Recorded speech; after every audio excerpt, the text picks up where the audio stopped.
عالمان تاجیک از افزایش شمار چاروا و تنگ شدن حدود چراگاه‌ها در کشور اظهار نگرانی می‌کنند. آنها به این باورند که با چنین شکل ادامه یافتن وضع و بینظامی در چارواپروری می‌تواند بحران خوراک چاروا را به میان آورد. محمد با برادرش هر روز 4 ساعت وقت خود را به نگاه‌بینی 2 گاو در کنار دهه می‌گذراند. از بس که در اطراف دهه چراگاه نمانده است، ساکنان مجبورند چاروای خود را در نزد راه و لب جوی‌ها چرانند. پیش خانه عریقا دا میچرانیم. جا نیست اینجاده. چی با جا نیست؟ چی کار دیگه؟ گندم کاری دیگه. چی پخته میکنن. او اگر توی مردم نداره گفته برای هوای بانی میکنه. ساکنان این محله میگویند گاوها را با رسمان کوتاه میبندند تا به زمین خصوصی شده دیگران وارد نشوند.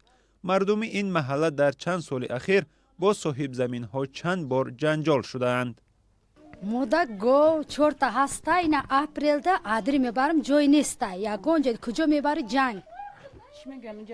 زمین ها ما گرفتگیه جای نیسته کروچه ما گندم هر چی کدسته. اگر میبرم خودم میرم. کودکم هم نیسته خانه در خودم مکتب میره کودکم.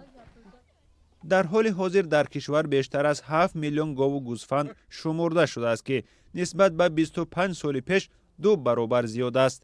در حدود تاجیکستان نزدیک به 4 میلیون گکتار چراگاه است که تنها 400 هزارش برای چراگاه دائمی استفاده می شود. این هم تقسیم بندی 20 سال پیش است و حالا اکثر چراگاه ها به خواجگی های دهقانی و کشاورزی تبدیل و خصوصی شدند.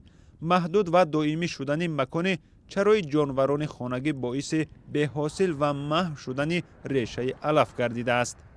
در چاروادار زمین کارم کافی برای نگاه داشتن سرشماری خودش ندارد. بسیار جوابه. در این باره در حکومت هم در وزارت کشاورزی هم تا حتی کمیسی هم موجود بود که یعنی اثر نو دیده برآمدن زمین های چراگاهی که در منطقه موجود است که به دست چاروادار باید زمین باشد تا حالی که چاروش با خوراک تامین کرده تاند. از اون جمله زمین های یعنی کارم هم همین خیلی است که نابرابری شده ماندگی است. وضع در چراگاه های کوهستان هم بهتر از منطقه های اهالی نشین است. بر اساس آمار غیر رسمی حالا صاحبان اکثر رمه های گوسفند و گله اسب و پاده گاو منصبداران و ثروتمندان هستند. آنها چاروای خود را از یک منطقه به منطقه دیگر میبرند، جای چاروای ساکنان عادی را تنگ میکنند. عالمان تاجیک میگویند که 1 گکتار چراگاهی حاصلناکیش بلند میتواند 1 چاروای کلان یا 5 سر گوسفند را سیر کند. از سوی دیگر بنابر تغییریابی اقلیم حاصلناکی چراگاه ها پست شده است. شادمان یتیم، سرویناز روح الله، آزادی، دوشنبه.